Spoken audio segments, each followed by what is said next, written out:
Good morning. We're actually actively in the clinic today because we got the green light to open up last week.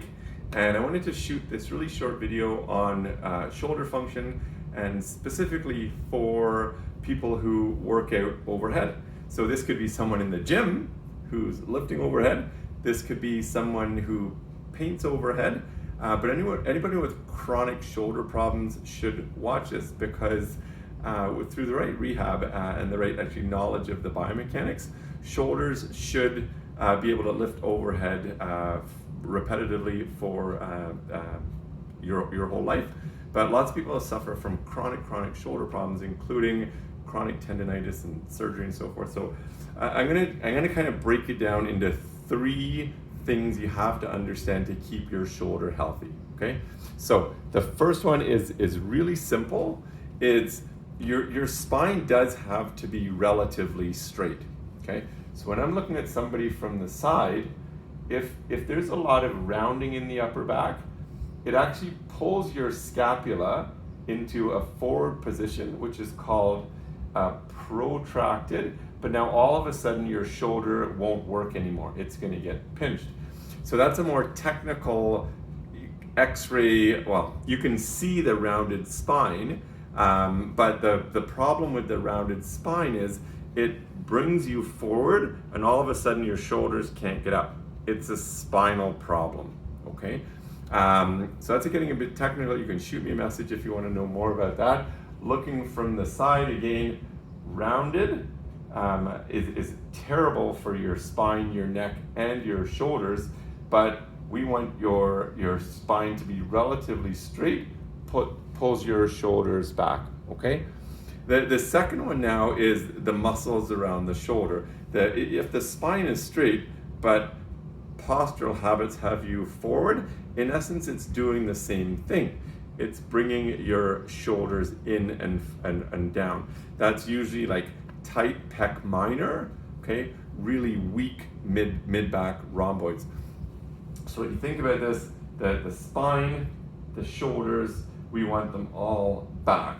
So literally your AC joint, which is the bump, needs to sit right under your ear hole, okay? So number 1 is the spine.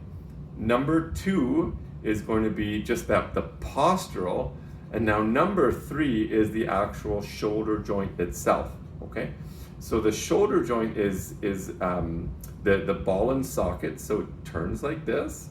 And what you're going to notice here is your shoulder, it's all ball and socket here, and around here, the shoulder blade starts moving on your back, okay? And that's now ball and socket and scapula. And then when you start getting high, it starts getting more upper trap, pulling you up, okay? So you kind of have that 3 phases of movement. What happens is, if you're all rounded forward, try that. It doesn't work, okay? It just won't work. You'll always start pinching your shoulders.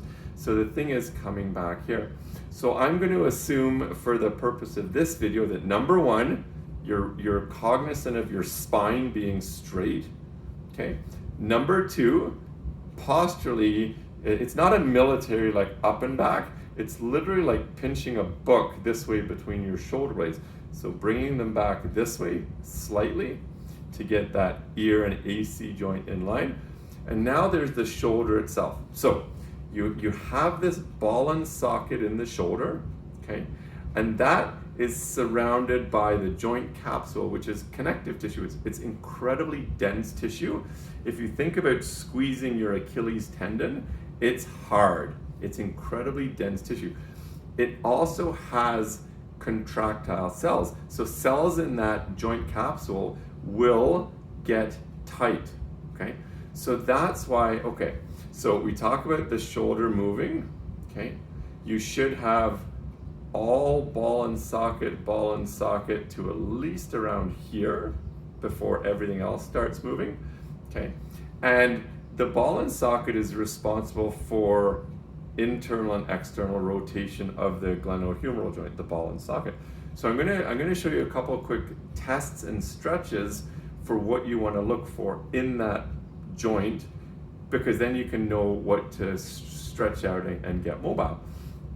There is a reason in the gym, if people are doing what's called a clean, which is bringing a weighted bar up here, okay, to see how elbows are in bar rests here, okay, but we're not going overhead all the way like this because it just doesn't work, okay, and that's technically the design of the shoulder.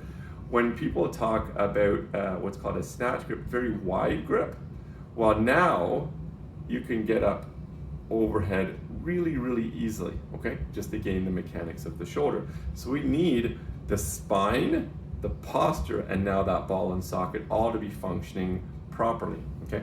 So I'm gonna bump you guys over to the floor here, okay?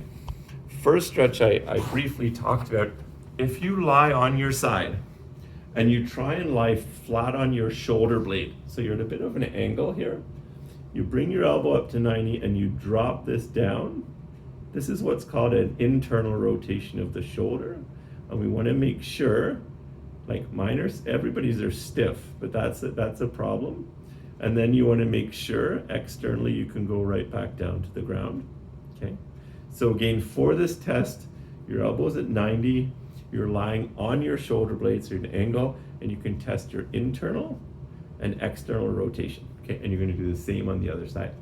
Now, when there's stiffness, okay, I'm gonna grab a little weight here. And you don't need a lot of weight for this, okay? What you can do is bring your elbow to 90, get a light weight, make sure you're flat, and just let that weight fall down to the floor, okay? And that's the joint capsule, and stretches should be at least 2 minutes, maybe even 3 minutes. But what you'll see is over time, that joint itself starts getting more mobile. You can do it here, and I tend to do it here as well. That elbow's tucked into your side, and you let that weight slowly, over the couple minutes, reach the floor, okay? Okay, so I hope that helps you guys a little bit in terms of like shoulders are such a problem. This damage, degeneration,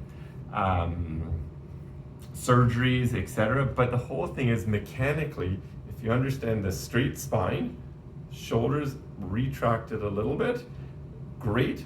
But the hard part is, does your glenohumeral joint have the rotation, the ball and socket, to make sure you can get up overhead without problems. So that's that internal rotation, external rotation, stretching out the connective tissue around that joint to make sure you get full range of motion in the joint itself, okay? So you don't want any limitations in those 3 things, and I can guarantee you'll have a healthy shoulder.